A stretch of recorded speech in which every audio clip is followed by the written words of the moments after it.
those really full-time kids who are with us from 7:30 in the morning till 5:30 at Well, we night, figured 5 out days it's a like week. 75% of their meals. Yeah, 75% of their weekly intake for those kids that It's are with there. us. Yeah. They're with us. Yeah. Welcome to Fika's Focus. Voices leading change.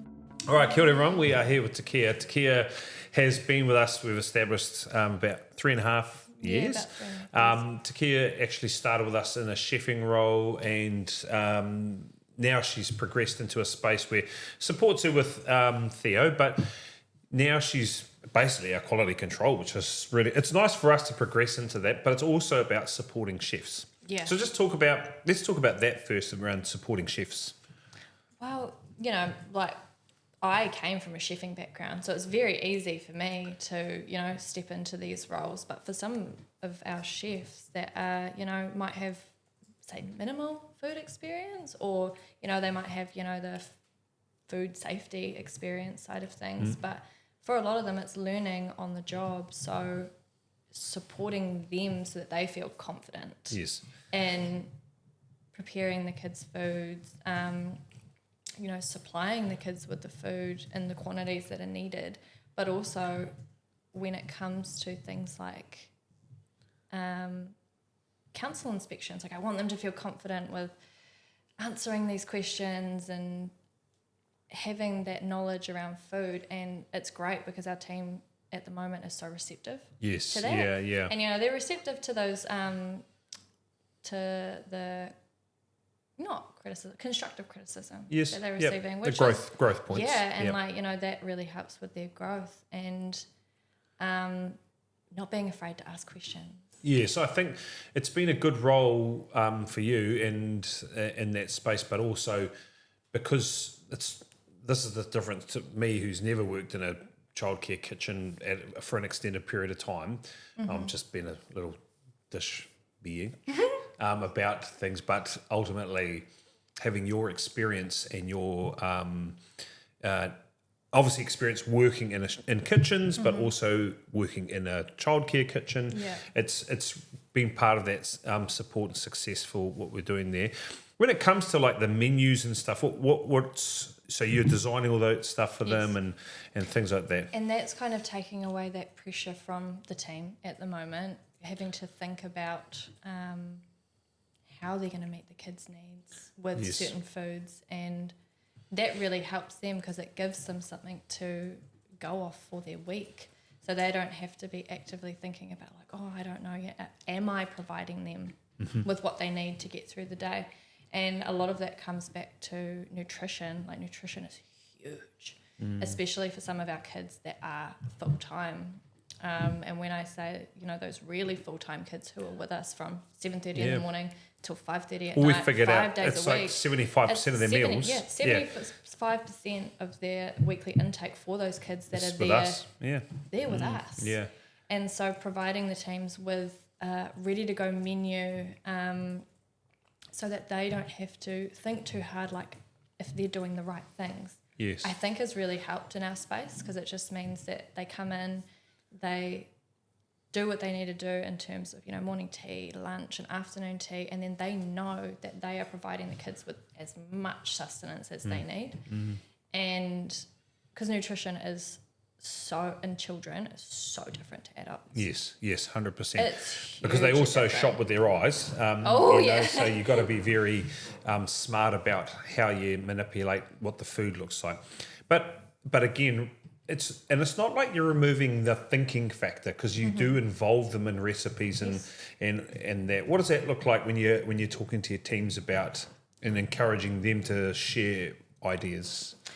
So, like we only had a chef meeting last week and I was talking about them providing me with ideas that they have and obviously making sure that they are appropriate for A, time-wise, B, do they have enough, different food groups in them to provide for the kids, and then is it appropriate across all centres? Yes. Because when we look at all of our centres, they do vary in size. And so, what might work at a 40, 50 child space space to might 100. not work in a 100 space, centre. And so I was encouraging them, like, if there are things that you would like to cook or try or trial, send them through and we can discuss them. Yes. And we can see how we can, and if they're not entirely appropriate, how do we make them so that they are, so that the teams are getting their involvement and their say. Yes. So it's very easy for me to say, like, this is what you're cooking. Yes. Yeah. Yeah. Done deal. But you'll lose people. But you lose people and they start to lose enthusiasm. And want to keep that, And energy going. There are strict regulations around handling. Obviously, we're cleaning And what we can provide. Yes, there's always shifting targets in that space around that. But ultimately, we cannot hope for their success if we just leave them to it. Yeah. And your role's been quite critical in that space. And Ash, before she went on maternity leave, but you're almost coaching them now in that space. When it comes to quality nutrition, what are we talking to there exactly in your mind? What is quality nutrition? Quality nutrition is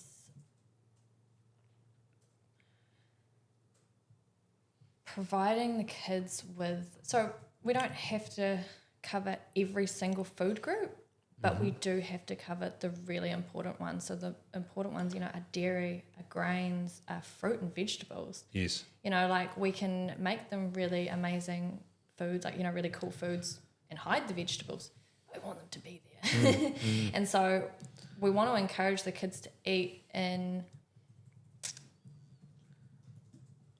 Yeah. We want to encourage them to eat without putting them off. Yes. So yes. a lot of babies are texture eaters. When you look at 2 to 5, if they look at something and decide, no, I don't want to eat it.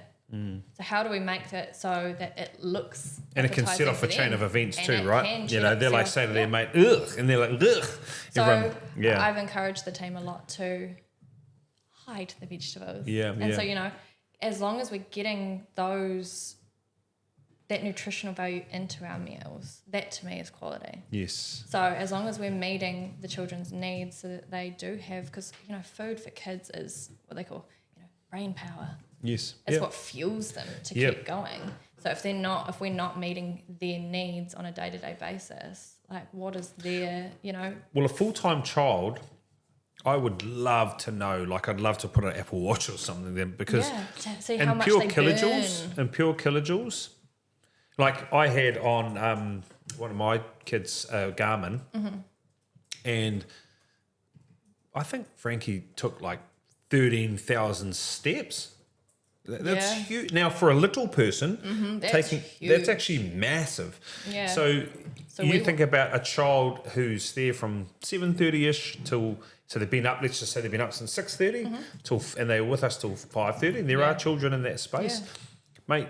The pure energy expenditure is massive. And if we are just providing chicken nuggets and chips, that's the best thing. I think that's the best place to start, is what we don't want to provide. Yeah. We don't want to provide chicken nuggets and chips. We don't want to provide foods that hold zero nutritional value. Yeah. So we want to make sure that we are providing them with their, carb intake, the grains, proteins, the proteins and stuff. And because these kids move. Yes. And they continue moving. And it's building healthy attitudes towards the diversity of foods.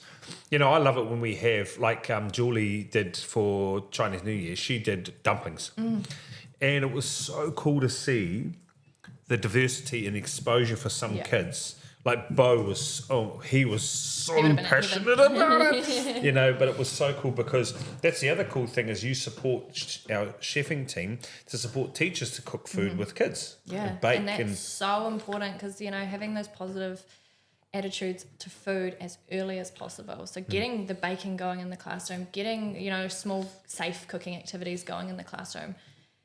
A lot of the these kids probably wouldn't do that at home. Yes. Because, for an average family that has their child in daycare from 7:30 to 5:30, they're probably really busy. And that time between getting home and, dinner and bath and bed, they probably just don't have the time to actually spend with their kids. Correct. And it is. And I've been there myself where I just want to get dinner done, out of the way. And, one of the kids is like, I want to help. And I'm like, I just want to get this done so that we can carry on this thing. So we can go for a walk, go to the park, go and do something. Yeah. So I think it's starting in the classroom is so important. And I even saw lots of food attitudes change around when we, started Terrace Views, because a lot of the kids just didn't want a bar of anything. Yes. And so, that progression over that first 6 months was really important. So I wanted to put out as much fun but healthy and nutritionally sound food as possible to entice the kids into actually eating.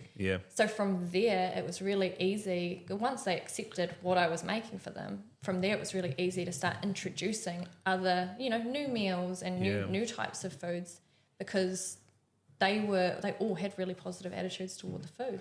Yeah, and I love that our teams are really promoting and pushing that. Like Leroy, I've seen him explain on the message, hey guys, I'm trying something new today. Can you just really pump it up, give them a go at, trying this out and encourage them. And I love that, because that's what we've got to take some risks with food, because we want to, again, continue exposure.